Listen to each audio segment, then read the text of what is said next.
One of the dilemmas that startup founders faced and continue to face today is how much do you dilute and when do you dilute? And perhaps we have seen too much dilution across Indian startups because money does come with its own set of obligations as well.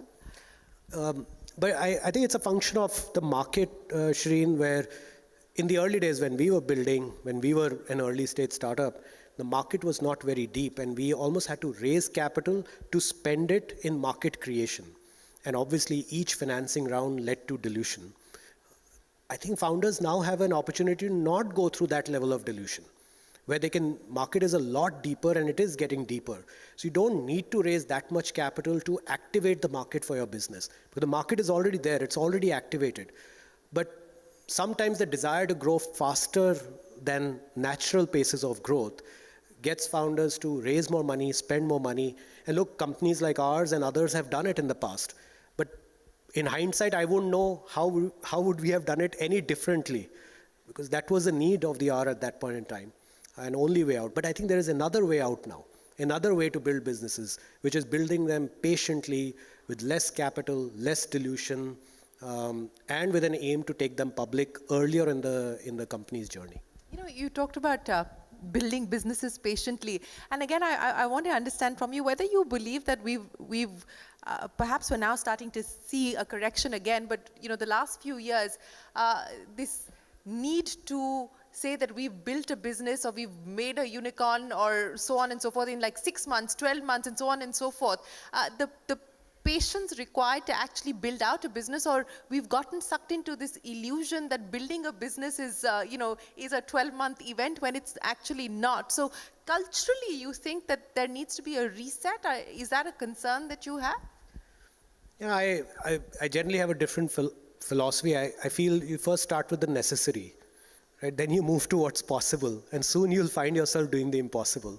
So I think we straight went for the impossible to begin with as an ecosystem, but I feel maybe going back to the basics and starting with the necessary, which is having a clear understanding of why we are building, what we are building, what the margin structures of those businesses are, what kind of cost structure that margin can actually support, versus having bloated cost structures which the margins of a business like that can never ever pay for. And then, you graduate to higher levels of complexity and ambition. But we've, as an ecosystem, gone the other way around. We've started with the impossible, then maybe we'll go to the possible, and now we're doing the necessary, which is asking the question about how, where, what, and that's the process that's currently underway. But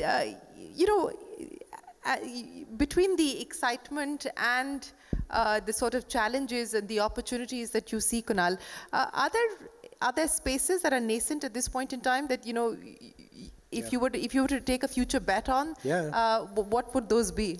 We need sectors that can employ hundreds of millions of people because we have so many people in our country. So there's agriculture, there is retail, there's manufacturing.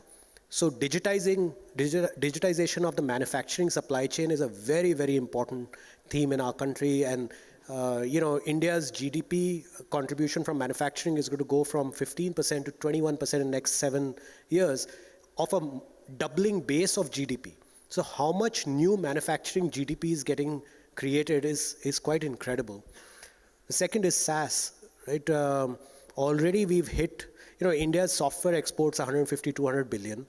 Why can't we have software product exports and not just services exports? We are at $10, $12 billion of ARR of software being exported from India, which is SaaS.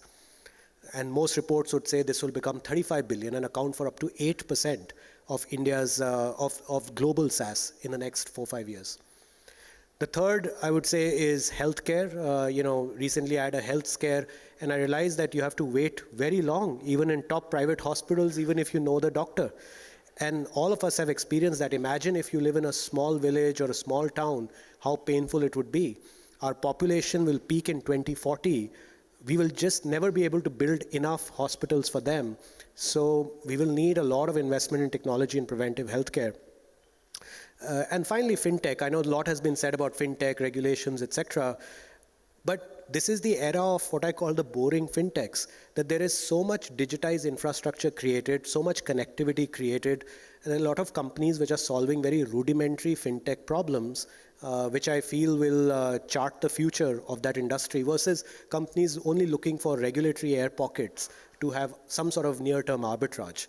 How do you see the global story and the startup ecosystem's linkage to that global story? Do you see outside of SaaS that happening in the next few years? Yeah, I think we are seeing a lot of, SaaS is often spoken about, cross-border SaaS, so I won't say more about that, although that also is a very exciting theme.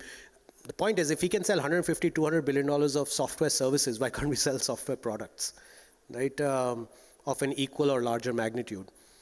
But there is obviously a big theme around manufacturing exports. We are seeing companies in surgical equipments who are doing exports, agri, and various other sectors where India has already been a big exporter, but in this era of what they call China plus one, although I say we are the one, not just China plus one, I feel that there is a huge opportunity around for manufacturers in India to truly go global. As a founder, and it's, when once you hit the headlines and everyone's saying nice things about you and your company, all is good. But during the tough times when you're being tested and there's no headlines chasing you, or at least the wrong kind of headlines then chasing you, it's a lonely space. It's a lonely corner office. And you've had to experience that yourself. I know you said that you have to find the courage to say, I'm going to keep going. But to be, what has been the mechanism? Who do you talk to? Who do you reach out to? Do you seek help? Do you have, do you create a support system? I mean, what has been the mechanism for you? Do you own your vulnerability? Do you acknowledge your vulnerability? How has it worked for you? Yeah, I would actually give 100% of the credit to my partner and co-founder Rohit, because, we have such incredible, unquestioning trust and mutual respect that nobody is superhuman, right? Like everyone has, people will come to me, oh, Kunal, you guys are so resilient. Like you haven't seen my low days, right? We all have our low days. Thankfully, when it's been my low day, it's been Rohit's high day and vice versa. And what it ensures is that as a unit, you keep moving forward. You don't let your own insecurities, your own vulnerabilities at that moment get the best of you and discourage you from having that courage to continue. And, by the way, also not all storms come to cause a disruption. Some of them actually come to clear your way also. And I've seen that over and over again. And at the end of the storm, you find the strength that comes from having dealt with it. So at some level, having a very trusting, mutually respectful relationship in the form of a co-founder is so critical in this journey. I wouldn't know, there's no way I would be on this stage today if it weren't for Rohit's partnership with me. Thank you very much, Kunal, for sharing your learnings, your insights, your bull case for India as well as for India's startups. Thanks very much. It's always a pleasure speaking with you. Ladies and gentlemen, big round of applause for Kunal. Thank you. Thanks, Shri.